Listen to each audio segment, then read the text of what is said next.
అందరికీ నమస్తే. జూబ్లీహిల్స్ గెలుపు తర్వాత నిన్న ముఖ్యమంత్రి రేవంత్ రెడ్డి గారు ప్రెస్ మీటు, తర్వాత కార్యకర్తల అత్యుత్సాహం. అసలు ఏం జరిగింది? జూబ్లీహిల్స్ ప్రజలే జీర్ణించుకోలేకపోతున్నారు. ఎట్లా గెలిచింది? చాలామంది కాంగ్రెస్ గెలిస్తే మేము డబ్బులు ఇచ్చిర్రు, వాడికి పోతే వాళ్ళకే ఓటు వేయాల్సి వస్తుందని ఓటు వేయలేదంట. చాలామంది ఓటు వేయకపోయిన కారణం అదొక కారణం అని చెప్తున్నారు. ఏకంగా ఒక కారుకు పింక్ కలర్ కలర్ వేసి దాని మీద కేసీఆర్ కేటీఆర్ అని రాసి ఒక పెద్ద జేసీబీ తీసుకొచ్చి దాన్ని ఆలాడదీసి మొత్తం రాత్రంతా తిప్పిండ్రు. అంటే గెలుపును హుందాగా సెలబ్రేట్ చేయాలి. ఓడిపోయినలకు ఫ్రస్ట్రేషన్ ఉన్నారు, కానీ గెలిచినోడికి ఎందుకు ఉండాలి ఫ్రస్ట్రేషన్?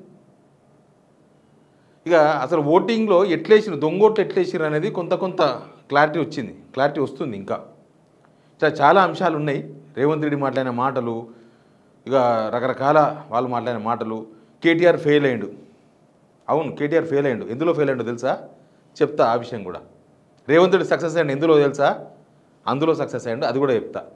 ఇక రేవంత్ రెడ్డి ముఖం చూసి, రేవంత్ రెడ్డి పరిపాలన చూసి ఓట్లు వేసినట్టుగా బిల్డప్ ఇస్తారు వీళ్ళు. అసలు రేవంత్ రెడ్డి ముఖ్యమంత్రిగానే ఫెయిల్ అయ్యిండు కదా. అన్ని విషయాలు మాట్లాడదాం. అంతకన్నా ముందు సబ్స్క్రైబ్ చేయండి, షేర్ కూడా చేయండి.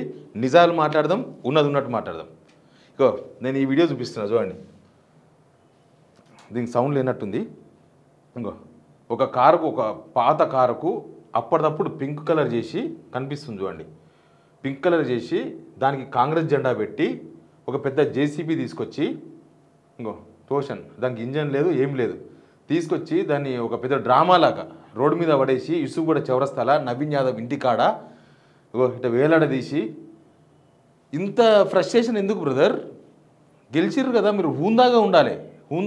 రౌడీజం అంటే ఇదే, ఇంకా వేరే ఏం కాదు. అహంకారం అంటే కూడా ఇదే.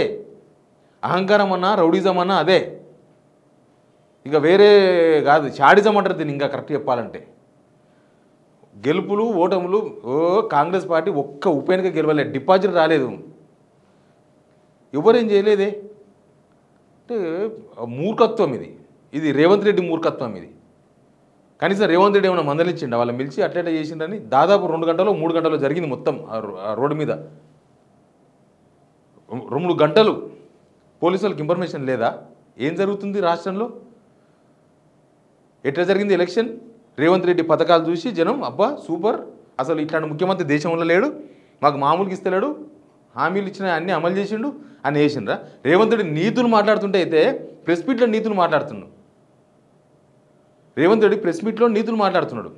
ఏదో ఈయన కండబలంతో ఈయన పరిపాలన చూసి ఎవడో నక్కలు దొంగ చిట్టీలు రాసి పాస్ అయ్యి నేను మస్తు చదివినా అని చెప్పుకున్నానట. గట్లే ఉన్నది ఇది. ఒకసారి రేవంత్ రెడ్డి ఏమన్నాడు వినండి ఒకసారి. సభ్యులు హరీష్ అండ్ కేటీఆర్కు ఒక సూచన చేయదలుచుకున్నా. హరీష్ రావు గారు, మీ అసూయను కొంచెం తగ్గించుకోండి. కేటీఆర్, నీ అహంకారాన్ని కొద్దిగా తగ్గించుకో. మీ వయసు నాకంటే తక్కువే. ఇంకా చాలా రోజులు మనం రాజకీయాలలో కొనసాగాల్సిన అవసరం ఉన్నది. అసూయ అహంకారం ఏంటి? వాళ్ళ అసూయ అహంకారం అంటే ఈయన మూసీ దగ్గర ఇల్లు కొలగొడతామంటే అడ్డుపడతారు వాళ్ళు. అది వాళ్ళ అహంకారం. ఆడ పోయి హైడ్రా తీసుకొని పోయి నిన్ననే కోర్టు చివాట్లు పెట్టింది, మీకు 100 గజాల ఇల్లు 50 గజాల ఇల్లు దొరుకుతాయి హైడ్రాకు, పెద్ద వదిలేసి వీళ్ళ మీద ఎందుకు పడరు అని చెప్పి సీరియస్ అయింది. ఆడ పోయి అడ్డం పడతారు. వీళ్ళకు అహంకారం. ఈ అహంకారంతో పోయి హైడ్రాకు అడ్డుపడతారు. ఈ అహంకారంతోనే జనాలకు 6 హామీలు అమలు చేస్తలేదని అడుగుతారు వాళ్ళు. వాళ్ళకు అహంకారం. ఇందాక నేను చూపించిన కారుని తీసుకుపోయి ఏలాడదీస్తే అహంకారం కాదు, అది ఆదర్శప్రాయం. రేవంత్ రెడ్డికి ఆదర్శప్రాయం. ఇంకా ఉన్నాయి. కేసీఆర్ గురించి మాట్లాడతాడు. సో ఒకసారి వాళ్ళకి అవకాశం ఇస్తే వాళ్ళ పరిస్థితి ఏదో వాళ్ళకి అర్థం కావాలని కేసీఆర్ గారు మౌనంగా ఉన్నారని నేను అనుకుంటున్నా. కేసీఆర్ గారు క్రియాశీలక రాజకీయాలలో లేరు. వారి ఆరోగ్యం కూడా అంతంతగానే ఉంది. క్రియాశీలక రాజకీయాలలో లేకుండా ఆరోగ్యం అంతంతగా ఉన్న ఒక నాయకుడిని విమర్శించడం భావ్యం కాదని నేను భావిస్తున్నా. అసూయ ఇది చూసినరా? ఎంత అసూయ! ఇది అహంకారం కదా. కేసీఆర్ ఆరోగ్యం బాగలేదు, కేసీఆర్ ఆరోగ్యమే బాగలేదు. మరి కేసీఆర్ పేరు తీసుకోకుండా ఉంటావా? ఇప్పటి నుంచి ఉండగలరా? ఆయన మీ పేరు తీసుకోక సంవత్సరాలు దాటిపోయింది, అయినా పొద్దుగలిస్తే ఆయన మీద ఏడుస్తారు కదా. అధికార పార్టీ గెలుపును, ఆ గెలుపు ఎందుకు వచ్చిందో సమీక్షించుకోవాలి. ఓడిపోయిన వాళ్ళకన్నా గెలిచిన వాళ్ళకే ఎక్కువ బాధ్యత ఉంది ఇప్పుడు. అరే మన పథకాలు పనిచేయలే, మనం ఏం చేయకపోయినా ఎట్లా గెలిచినాం అనేది మీరు సమీక్షించుకోవాలి. ఇట్లా మాట్లాడితే ఇది అహంకారం. ఇది ఏదో ఈయన పథకాలను చూసి రేవంత్ రెడ్డిని చూసి ఓట్లు వేసినట్టు ఒక్కొక్కరు బిల్డప్. ఇక వాళ్ళ ఫాదర్ ఒక బయట ఇచ్చింది, వినండి ఒకసారి. వాళ్ళకేం తెలుసు, అమెరికాలో బాత్రూమ్లు కాడికి వచ్చినోనికి ఈడ ఓవి కల్చర్ తెచ్చిన సన్నాసికి వానికేం తెలుసు. హైదరాబాద్ అంటేనే పైల్వాన్లకు రౌడీలకు తెల్లవని సన్నాసులకి ఏం చెప్తాం. అది హైదరాబాద్ ఉంటే ఫైల్మాన్లు ఉంటారు. ఫైల్మాన్ అంటే ఏం చేస్తారు? వైద్యం చేస్తారా? హైదరాబాద్ ఉంటే ఫైల్మాన్ ఆల్రెడీ స్టార్ట్ చేసిండ్రు. ఒకసారి చూడండి, ఇంకొకటి కూడా చూపిస్తాయి. ఇగో బుల్డోజర్తో కారును తొక్కించడం సీతక్క.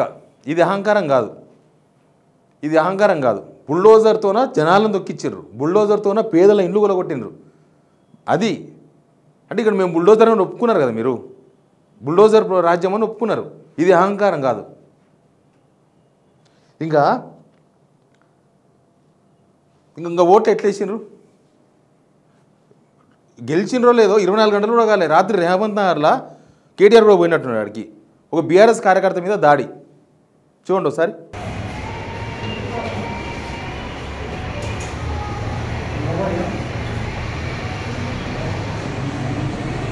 బీఆర్ఎస్ కార్యకర్త బీఆర్ఎస్కు ప్రచారం చేస్తాడు. అసలు ఇందాక అయిపోలే, జూబ్లీహిల్స్ ప్రజలు ఈ గెలుపుని జీర్ణించుకోలేకపోతున్నారు. చాలామంది ఎందుకు ఓట్లు వేయలేదు, డబ్బులు తీసుకోవాలంటే అక్కడికి వస్తే ఖచ్చితంగా కాంగ్రెస్ కోట వేయాల్సి వస్తుంది, వాళ్ళు గెలుస్తారు, వాళ్ళు గెలిస్తే రచ్చ అవుతుంది, అందుకే మేము రాలేదని చెప్తున్నారు ఇప్పుడు. మరి ఎక్కడి నుంచి వచ్చిన దొంగోట్లు?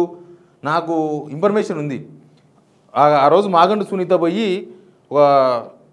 ఒక ఫంక్షన్ హాల్, సవేరా ఫంక్షన్ హాల్లో 2000 మందిని ఆపింది, కానీ పొద్దున్న నుంచి పడ్డాయి. అట్లాంటివి 4 ఫంక్షన్ హాల్లో నింపిర్రంట. ముషిరాబాద్లో బంగ్లాదేశ్ కాలనీ అని ఉంటుంది, ఆడికి వెళ్ళి ముందు రోజే ఒక 1000 మంది మహిళలను తరలించినట్టు ఆ ఏరియా నుంచి, ముస్లిం మహిళలను. అందరికీ ఒక ఓటు వేయాలి, 1000 రూపాయలు అని చెప్పి తీసుకొచ్చి రాత్రి భోజనం పెట్టి పొద్దుగాల అందరిని రెడీ చేసి అక్కడక్కడ బూతులు ఒక్కొక్కరు 10 ఓట్లు ఇప్పించారంట. ఏదో జెల్ పెడతారంట, ఆ జెల్లు జస్ట్ ఇట్లా వాళ్ళు పెడతారు కదా. ఇంకా నాకు ఇప్పటికుంది, నేను ప్రెస్ క్లబ్లో పోయిన నెల 26 వేసిన ఓటు ఇప్పటికుంది, కానీ అలా ఉండదు. చూడండి, పోయి చెక్ చేయండి ఒకసారి ఎవరైనా ఉంటే. నాకు ఇప్పటికుంది. మరి 15 రోజులు అయిపోయిందా? 15 అది 20 రోజులు అయింది. వాళ్ళు ఏంటంటే జెల్లు ఉంటుందంట, ఆ జెల్లు పెట్టుకొని పోతారంట. ఇట్లా ఇయ్యంగానే ఇట్లా అంటే పోతుందంట. వాళ్ళు పోయి ఇంకో బూత్కోవాలంట. ఇట్లా మొత్తం బూత్ తిరిగి ఒక్కొక్కరితోనో 10 ఓట్లు ఇప్పించారంట. ఇక ఒక వీడియో కూడా బయటకు వచ్చింది, ఒక చిన్నపిల్లతో కూడా ఓటు ఇప్పించారు. ఇంకో ఈమె కూడా ఓటు ఉందా? మధ్యాహ్నం 2 తర్వాత మొత్తం బూత్ క్యాప్చర్ చేసింది కాంగ్రెస్. బూత్ క్యాప్చర్ అంటే బూత్లో ఉన్న బీఆర్ఎస్ ఏజెంట్లను మొత్తాన్ని బయటికి తరిమేశారు.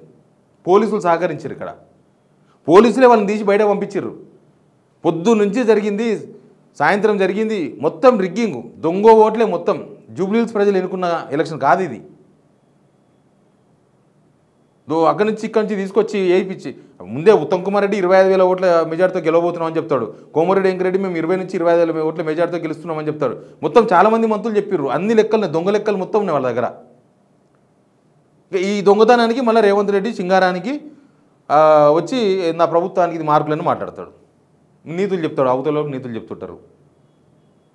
అసలు ఇంకా ఎట్లా ప్రచారం అంటే వీళ్ళు మీడియాను కొనేసారు, మీడియాను మొత్తం కొనేసారు. ఒక్క మీడియానన్నా బూత్ క్యాప్చరింగ్ను లేకపోతే ఈ దొంగ ఓట్ల విషయాన్ని ఎవరైనా వేస్తుర్రా? మొత్తం మీడియా మొత్తం కొనేసిండ్రు, పోలీసులు కొనేసిండ్రు, ఎలక్షన్ కమిషన్ కొనేసిండ్రు, మొత్తం కొనేసారు ఎలక్షన్ ఇది. అందుకే ఇప్పుడు కేటీఆర్ ఫెయిల్యూర్ అని ఇస్తున్నారు. కేటీఆర్ ఫెయిల్ ఒక రోజు కూడా అనుభవం లేని మాగంటి సునీతను తీసుకొచ్చి వాళ్ళకి 75,000 ఓట్లు వేయించుకున్నారు వాళ్ళు. కేటీఆర్ ఎక్కడ ఫెయిల్ అయిందంటే ఈ దొంగ ఓట్లను వేయించుకోకపోయాడు. కేటీఆర్ ఎక్కడ ఫెయిల్ అయిందంటే పోలీసులను కొనలేకపోయాడు. కేటీఆర్ ఎక్కడ ఫెయిల్ అయిందంటే ఈ దొంగ ఓట్ల ప్లాన్ చేసి మొత్తం ముసుగులు వేయించి తీసుకొచ్చి ఓట్లు వేయించుకోవడంలో ఫెయిల్ అయిపోయింది కేటీఆర్. నిజంగానే అసలు రాజకీయ అనుభవం లేని ఒక మహిళను తీసుకొచ్చి 75,000 ఓట్లు వేయించుకున్నారు, అక్కడ ఫెయిల్ అయ్యాడు. ఇది వీళ్ళు చేసే అది. రేవంత్ రెడ్డి ఏమో ఆయన పరిపాలన సక్సెస్ చేసి జనాలకు అందరికీ వేసి జనాలంతా అసలు మేమందరం రేవంత్ రెడ్డికి వేసామని వేసిండ్రా.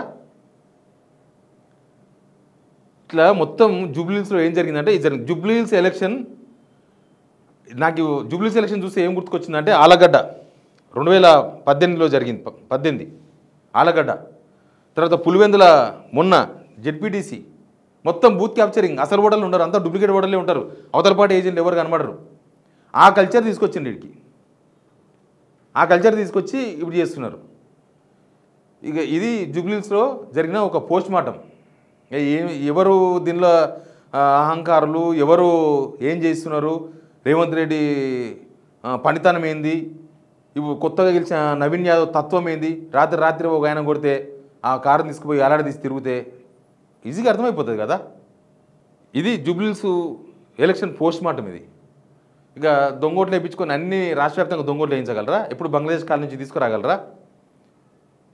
రేవంత్ రెడ్డి ఇందులో సక్సెస్ అయ్యాడు, పరిపాలనలో కాదు, దొంగోట్లు వేయించుకోవడంలో సక్సెస్ అయ్యాడు. Please subscribe signal TV.